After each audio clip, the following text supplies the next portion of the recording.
What's going on, Guardians? It's Tizzle here. In today's video, we are going to be going over some weapons that are really set to shine in the new sandbox. Void 3.0 brought with it volatile rounds, so with Solar 3.0 around the corner, we can assume that solar weapons may be getting something similar. The weapons TWAB mentioned that SKYBURNER'S Oath will be able to apply burn to targets, so it's safe to say we may get a fragment or artifact mod that can allow more solar weapons to apply a damage over time burn effect.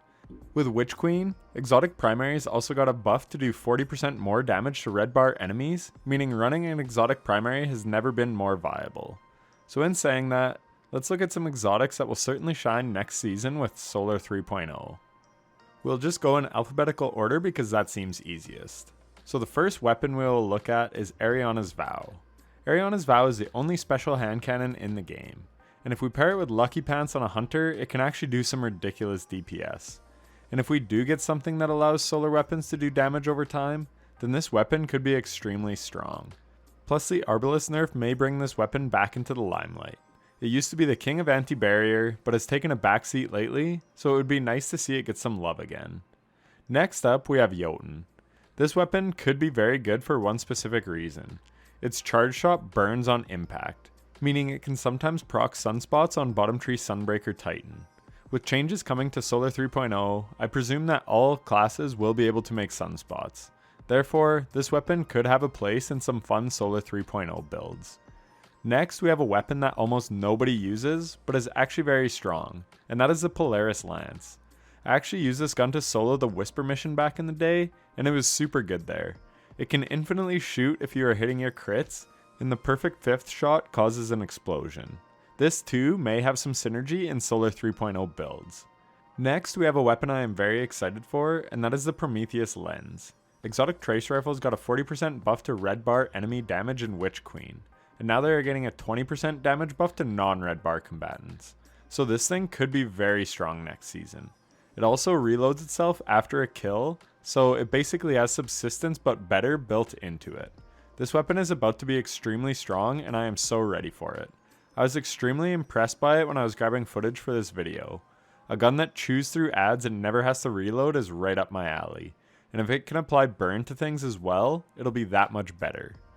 Next up, we have a weapon that has only really ever been memed on, and that is the SKYBURNER'S Oath, a D2 vanilla exotic that has never really had a place in any meta. Well, Bungie is changing a lot about the weapon, as you can see in this screenshot from the TWAB, so maybe with all of these changes and buffs, this gun may finally not be hot garbage. Maybe. Regardless, I'm still probably going to try it out just to see how it performs, and you may want to have it ready too for Solar 3.0, just in case it is actually decent. Next, we have another D2 vanilla exotic, and the weapon I am probably most excited for, and that is the SUNSHOT. This thing has slowly been getting a lot of buffs over the years. It used to have 8 in the mag, now it holds 12. Then, Bungie revamped hand cannons and made all 150s 140s and all 110s 120s, except for one gun, SUNSHOT. It is still a 150. Intrinsically, it has explosive rounds, which is great on any weapon because it helps to counter damage fall off, and enemies explode when they are killed by it, which can chain explosions to other enemies, and it can even work with the Elemental Well mod Explosive Well Maker if the explosion kills an enemy. And it also benefits from the 40% increase to red bar enemies buff that every exotic got with Witch Queen. So with all these factors working in its favor, it turns out SUNSHOT friggin' slaps. When I was getting footage for this video, I was using it in Gambit, and I was amazed at how well it did. Gambit enemies can actually be kind of strong, and it was one-shotting red bars. Needless to say, I was very impressed from my time playing with it, and I think it could be an absolute monster in Solar 3.0. Next, we have a weapon that is super strong but very niche and very slept on, and that is the raid exotic from the Crown of Sorrow raid, Teraba. This weapon has always been a monster, but it has never really gotten a chance to shine. But Bungie reworked its exotic perk a bit so that you only lose half of your charge when you stow the weapon. This certainly helps it. And in the weapons TWAB, they also said that they were bringing up the base zoom of SMGs and increasing damage fall off distance by 1.5 meters. Teraba doesn't have great range, so this is set to help it out a bit in the range department. If you don't swap weapons a lot, then you will love this SMG. When the Ravenous Beast perk gets going, it is a ton of fun to use, and if the gun can apply burn next season, then it will be even stronger. I was running a high energy fire build and also had on Font of Might with a solar subclass while I did some Altars of Sorrow, and holy crap, this thing tears through enemies. And the longer you deal damage, the more you extend the timer on the Ravenous Beast buff. I'm still not sure how great this gun will be in endgame content, because you often have to swap weapons for champions or to blind enemies or something with a GL, and typically longer range weapons are safer, but in mid-tier content, this gun can be a hell of a lot of fun. If you don't own this gun already, you probably don't have to rush out and buy it, but I do think this weapon will be extremely fun, and I am looking forward to using it some more. Another exotic weapon that hits very hard and can synergize well with Solar 3.0 is TICUU'S Divination. It can cause explosions, and as we have mentioned on some other weapons, this can work with things like Explosive Wellmaker or create sunspots. Therefore, it could be very strong. That being said, the season before last we had Overload Bow, and this season we had Piercing Bowstring, so chances are we won't have a bow mod next season, so it may not be too viable in endgame stuff. But still, it's a very strong exotic overall, and one that should pair nicely with Solar 3.0 builds going forward. Next up we have Tommy's Matchbook.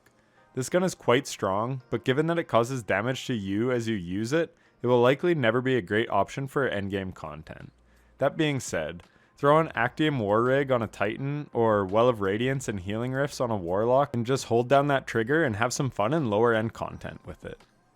Lastly, we have the Vex MYTHOCLAST, the Vault of Glass raid exotic. This weapon will probably never return to its glory days from Season of the Lost when fusion rifles were insanely OP, but it still could be very strong in some Solar 3.0 builds.